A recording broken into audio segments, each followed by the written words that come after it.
G'day off-roaders and welcome to the second episode of the Off-Road Show.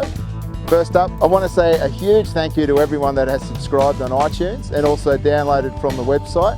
We've been going for one episode and we are all over the world. We've got viewers in the US, Japan, Hong Kong, Greece, India and the UK, and of course lots of viewers in Australia. So thanks to everyone.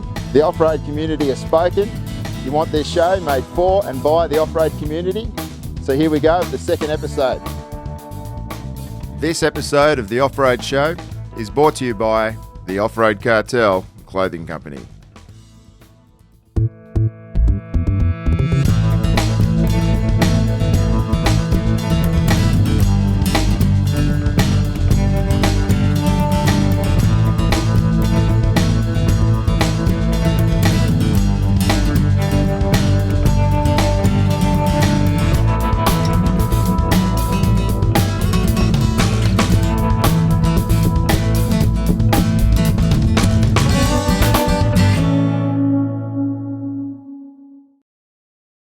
Today's show, off-roaders, we're going to meet a vital crew member, our rouseabout Sando. Some say he's telepathic, some say he has a built-in GPS. All I know is he's never been lost in the bush and he takes us everywhere we need to go. Here's Sando.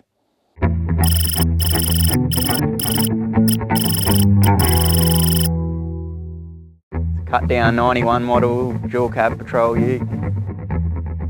Cut down by Binskins in Port Macquarie originally.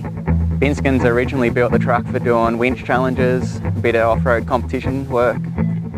The boys from Binskins rented in a couple of competitions and they sold it on. Yeah, I come across it on the side of the road and as soon as I seen it I pretty much wanted it. It's got all the stuff in it to do what I want to do.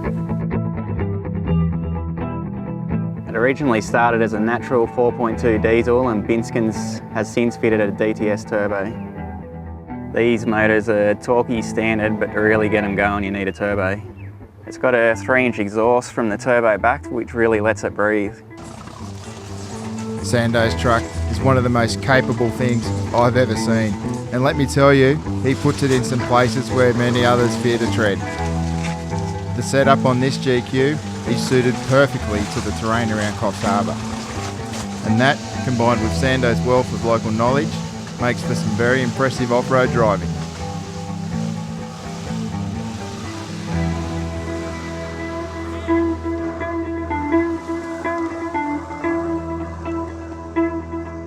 Four-inch Ironman suspension all the way around with a 2-inch cab chassis, giving it an overall of 6 inches. For a while I tried with a 6-inch lift for a bit higher suspension, but found it was a bit too unstable, so I went back to the 4-inch, which is a lot easier to drive on side angles and steeper hills. The 6-inch always felt like you're going to roll the car on side angles, and once did.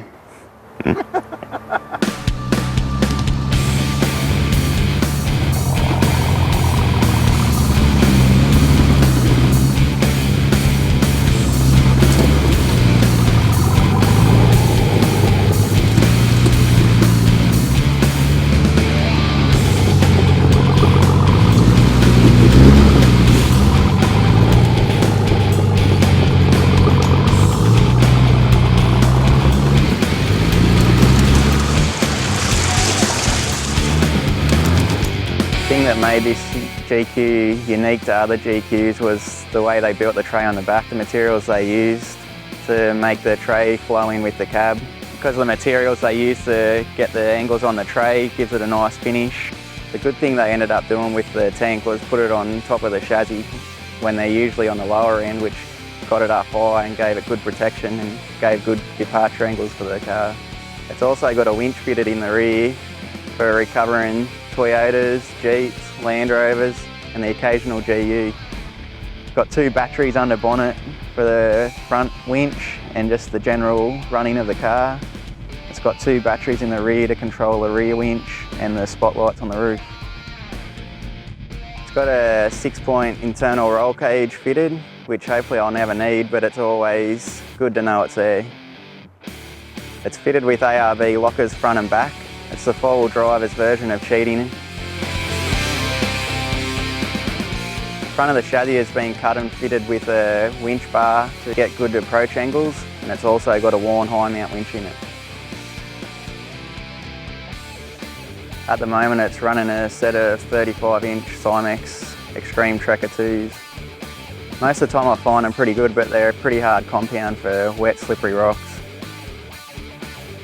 The crawlers would be the next best thing to lockers on this four-wheel drive. It just slows everything down, makes it much more controlled drive and a lot safer and less damage on the vehicle. No need to smash and bash up all the hills anymore once you fit a set of crawlers. It's also fitted with a set of 4:6 ratios in the disc front and back. This car's really well set up for the type of driving I like to do. Mainly I use the truck locally, but I have also taken it down for a trip to Tassie. We went through the Victorian High Country, but it's just mainly local camps, but there's nowhere I wouldn't take this truck. And that, off-roaders, is music to our ears.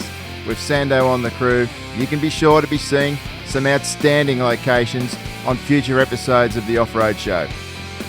So for now, off-roaders, if there's anything you'd like to see on the show, just let us know at theoffroadshow.com.